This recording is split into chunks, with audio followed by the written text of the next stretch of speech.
रुख करेंगे कनाडा का।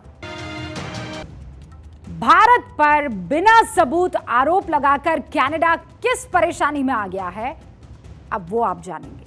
लेकिन उससे पहले आपको कल भारत में हुआ क्या वो बताते हैं।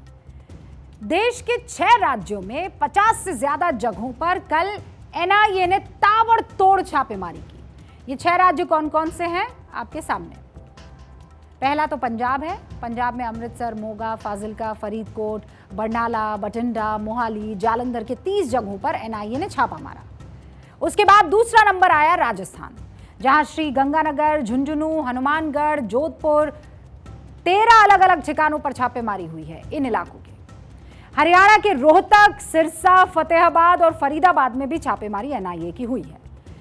उत्तराखंड के देहरादून में, उधम सिंह नगर में छापेमारी एनआईए की हुई। दिल्ली और उत्तर प्रदेश के गोरखपुर में भी एनआईए ने छापा मारा। और यह छापेमारी क्यों हुई? ये इसलिए हुई क्योंकि खालिस्तानी टेरर नेक्सस से जुड़े लोगों के ठिकाने तलाशे जाने थे, ताकि इस नेक्सस को तोड़ा जा सके। यानी भारत में आतंक के खिलाफ धावा बोला जा रहा है। अब एक और सवाल है कि इस कार्रवाई के माने क्या है। इस कार्रवाई से यह साफ होता है कि देश के खिलाफ किसी भी षड्यंत्र को भारत बर्दाश्त करने के मूड में कतई नहीं है। आतंक के खिलाफ भारत चाणक्य के एक वाक्य पर आगे बढ़ रहा है, और वो वाक्य क्या है? अनुलोमेन बलिनम प्रतिलोमेन दुर्जनम आत्मतुल्य बलम शत्रु विनयेन बलेन वा। चाणक्य नीति के इसी श्लोक में आचार्य चाणक्य ने क्या कहा? अगर दुश्मन आपसे ज्यादा शक्तिशाली है तो उसे हारने के लिए आपको और शक्ति लगानी चाहिए, उसे हराने के लिए। लेकिन अगर दुश्मन का स्वभाव दुष्ट और छल वाला हो तो उसे हराने के लिए आपको हर ताकत का इस्तेमाल करना चाहिए। यानी साम दाम दंड भेद सबका। खालिस्तान टेरर के खात्मे के लिए अब भारत की सुरक्षा एजेंसियां इसी सूत्र वाक्य पर चल रही है। इस आतंकी नेटवर्क के दिन अब मान लीजिए लद चुके हैं। हमारी सुरक्षा एजेंसियां अपने क्षेत्र में तो आतंक पर प्रहार कर ही रही है, लेकिन उन देशों को भी जवाब दे रही है जो ऐसे आतंकी नेटवर्क के पनाहगार बने बैठे हैं। यूएन जनरल असेंबली यानी यूनाइटेड नेशंस जनरल असेंबली से हमारे विदेश मंत्री एस जयशंकर ने ऐसे देशों को कड़ा संदेश दिया है। The international order is diverse and we must cater for divergences, if not differences. The days when a few nations set the agenda and expected others to fall in line are over. Nor must we countenance that political convenience determines responses to terrorism, extremism and violence. S Jaishankar के इस बयान में एक line है, मैं उसे पढ़कर भी आपको सुना देती हूँ। Political convenience shouldn't determine response to extremism, terror. यानी सियासी फायदे के लिए चरमपंथ और आतंक को बढ़ावा देना ठीक नहीं है। यानी जयशंकर साहब ने कनाडा को और खासकर खालिस्तानी आतंकियों के मसीहा बनने की कोशिश कर रहे कैनेडियन प्रधानमंत्री जस्टिन ट्रूडो को बहुत क्लियर मैसेज दे दिया है कि भाई ऐसा है, बात निकली है तो अब दूर तलक तो जाएगी। भारत इतने सस्ते में आपको छोड़ने वाला नहीं है, और भारत की नाराजगी की वजह भी है।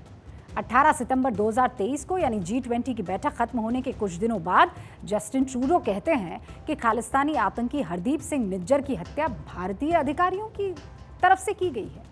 इस आरोप को लगाते समय ट्रूडो ने कोई सबूत नहीं दिए। इसके अगले ही दिन भारत ने जवाब दिया और कनाडा दूतावास के एक अधिकारी को 5 दिन के भीतर भारत छोड़ने का आदेश दे दिया। कनाडा को लगा कि वेस्टर्न दुनिया की मदद से वो भारत पर प्रेशर बना देगा, लेकिन यहीं ट्रूडो जो है वो गलती कर गए।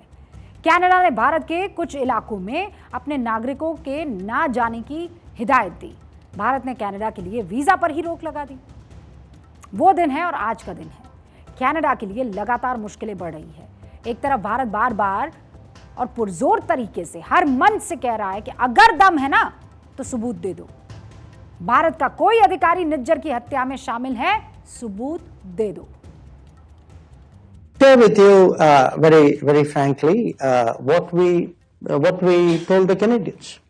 One, we told the Canadians that this is not the government of India's policy. Two, we told the Canadians saying that, look, if you have something specific, if you have something relevant, let us know.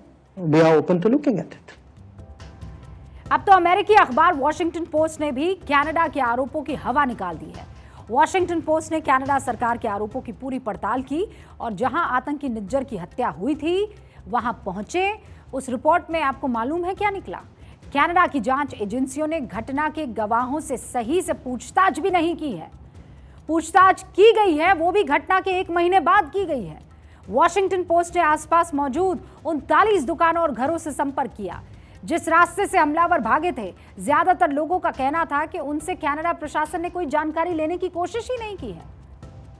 यानी खुद के खेत हमारे यहाँ पर ढांडे मतलब होते हैं जो गाय बकरी होती है, तो खुद के खेत तो गाय बकरी चर रहे हैं और दूसरों के खेत की रखवाली करने के यहाँ पर कसीदे पड़े जा रहे हैं कनाडा की तरफ से। हिंदुस्तान पर जबरदस्ती आरोप तो लगाया और खुद की इन्वेस्टिगेशन एजेंसी क्या कर रही है वो अच्छे से जानते हैं। आगे कभी और डिटेल में आपको बताएंगे, लेकिन वॉशिंगटन पोस्ट की सारी डिटेल जानकारी आपको अभी मैं दिखा रही हूँ। सीसीटीवी फुटेज वॉशिंगटन पोस्ट को मिला है। एक सफ़ेद सेडान ने निज्जर की गाड़ी को आगे अपनी गाड़ी खड़े करते हुए दिखाया है। इसके बाद निज्जर पर गोलियां बरसाई गई है। प्रत्यक्षदर्शियों के मुताबिक निज्जर को मारने वाला एक शूटर 5 फीट लंबा और बेहद मोटा था, जबकि दूसरा 5 फीट 4 इंच लंबा और पतला था। जबकि जांच एजेंसियों की रिपोर्ट कहती है कि दोनों शूटर बेहद लंबे और पतले थे।